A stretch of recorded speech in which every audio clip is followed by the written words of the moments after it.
असलं छान जबरदस्त दिसतंय ना, अगदी पाहूनच तोंडाला पाणी सुटेल एवढं छान आणि एवढं जबरदस्त हे चटपटीत असं झणझणीत असं मटण सुक्का खाण्यासाठी तयार आहे। अगदी सोपी रेसिपी आहे।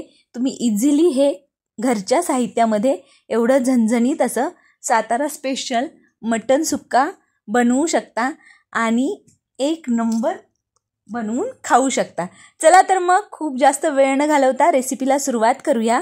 नमस्कार मंडळी, आज आपण इथे अर्धा किलो मटणाचं सुक्का रेसिपी बघतोय। झणझणीत अशी सातारा स्पेशल मटण सुक्का रेसिपी बघतोय।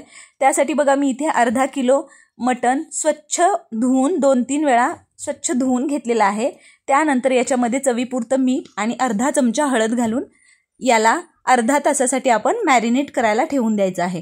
तुमच्याकडे वेळ असेल तर अर्धा तास ठेवा, नसेल वेळ तर 10 मिनिटं ठेवलात तरी काही हरकत नाही। आता तोपर्यंत आपलं मटण मॅरिनेट होतंय, तोपर्यंत आपण एक मसाला बनवून घेऊ। त्यासाठी बघा एका लोखंडाच्या कढईमध्ये मी साधारण 2 मोठ्या आकाराचे कांदे असे मोठ्या मोठ्या आकारात कापून घेतलेले आहेत। आता आपल्याला हा कांदा छान सोनेरी रंगावर भाजून घ्यायचा आहे। खूप जास्त वेळ लागत नाही, अगदी 5 ते 7 मिनिटात हा आपला छान कांदा मस्त गोल्डन रंगावर भाजून होतो।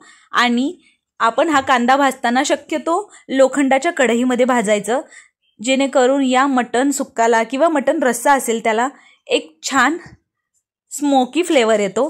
त्यानंतर कांदा छान गोल्डन ब्राऊन रंगावर भाजून झाला आहे। त्यामध्ये मी अर्धी वाटी खोबरं, 15 ते 20 लसणाच्या पाकळ्या, 1 ते 1.5 इंच आल्याचा तुकडा आणि 1 मीडियम आकाराचा टोमॅटो या मसाल्यामध्ये घालून घेतलाय। आता हे सगळे जिन्नस आपल्याला साधारण 2 ते 3 मिनिटं छान भाजून घ्यायचेत आणि त्यानंतर आपल्याला याला मिक्सरमध्ये बारीक याचं वाटण करून घ्यायचे। अगदी 2 ते 3 मिनिटं भाजून घ्यायचं। खोबरं भाजताना ते कांद्यावर घालायचं, जेणेकरून ते करपत नाही आणि लगेच भाजलं जातं। आता त्यामध्ये बघा मी 1 चमचा पांढरे तीळ घातलेत आणि 1 चमचा जिरं घातलंय। अगदी हा मसाला 90% भाजून झाल्यानंतर तुम्ही यामध्ये पांढरे तीळ आणि जिरं घाला आणि अशा पद्धतीने इथे मसाला पूर्ण भाजून झालेला आहे। आता मी हा एका ताटामध्ये काढून घेते आणि आपल्याला याला थंड करून घ्यायचे। इथे बघा आपला मसाला छान थंड झाला आहे। यामध्ये मी थोडीशी हिरवी फ्रेश कोथिंबीर घेतली आहे। आता हे सगळे जिन्नस आपल्याला मिक्सरच्या भांड्यामध्ये घालून घ्यायचेत आणि याची छान पेस्ट करून घ्यायची आहे। अशा पद्धतीने इथे सगळे जिन्नस मी या मिक्सरच्या भांड्यामध्ये काढून घेतलेले आहेत। यामध्ये फ्रेश कोथिंबीर घातली आहे आणि इथे आपलं वाटण तयार झालेलं आहे। तुम्ही बघू शकता अशा पद्धतीने आपल्याला हे वाटण करून घ्यायचं आहे। कमीत कमी पाण्याचा वापर करून आपल्याला हे वाटण बनवून घ्यायचं आहे। त्यानंतर एक कढई गरम करायला ठेवली आणि त्याच्यामध्ये साधारण 2 ते 3 चमचे तेल घालून घ्यायचे। आता तेल छान कडकडीत गरम होऊ द्यायचं आणि त्यानंतर याच्यामध्ये आपल्याला जे आपण मिक्सरमध्ये बारीक वाटण करून घेतलंय ते वाटण घालून घ्यायचंय। आता तुमच्या अंदाजाने तुम्ही या मसाल्यातलं 2 पळी मसाला मी या तेलामध्ये घालून घेतला। आता हा मसाला आपल्याला छान 2 ते 3 मिनिटं परतून घ्यायचा आहे, जेणेकरून मसाला छान तेलामध्ये तळला जाईल। अशा पद्धतीने 2 ते 3 मिनिटं या मसाल्याला या तेलावर छान परतून घ्यायचा आणि त्यानंतर आपल्याला यामध्ये सुके मसाले घालून घ्यायचेत। अगदी सोपी रेसिपी आहे। खूप जास्त आपण कोणत्याही मसाल्यांचा वापर केलेला नाही। इथे मी कोणत्याही प्रकारचे खडे मसाले वापरलेले नाही आहेत। आता बघा छान तेल सुटले या मसाल्याला। त्यानंतर आपल्याला याच्यामध्ये सुके मसाले घालून घ्यायचे। त्यामध्ये चवीपुरतं मीठ घातलंय मी इथे। चवीपुरतं मीठ घालून घ्यायचं आहे आपल्याला आणि मीठ घालताना अंदाजाने घालायचंय, जेणेकरून आपण जो मटण मॅरिनेट करायला ठेवले होतं ते शिजवताना देखील त्याच्यामध्ये थोडंसं मीठ घालतो।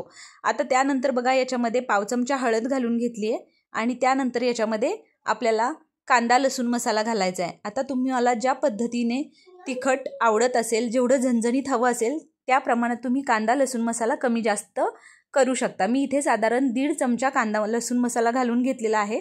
1 चमचा याच्यामध्ये काश्मीरी लाल तिखट घालून घ्यायचं आहे आणि त्यानंतर यामध्ये अर्धा चमचा धने पावडर, अर्धा चमचा जिरे पावडर आणि अगदी अर्धा चमचा मी याच्यामध्ये गरम मसाला घालून घेतलेला आहे।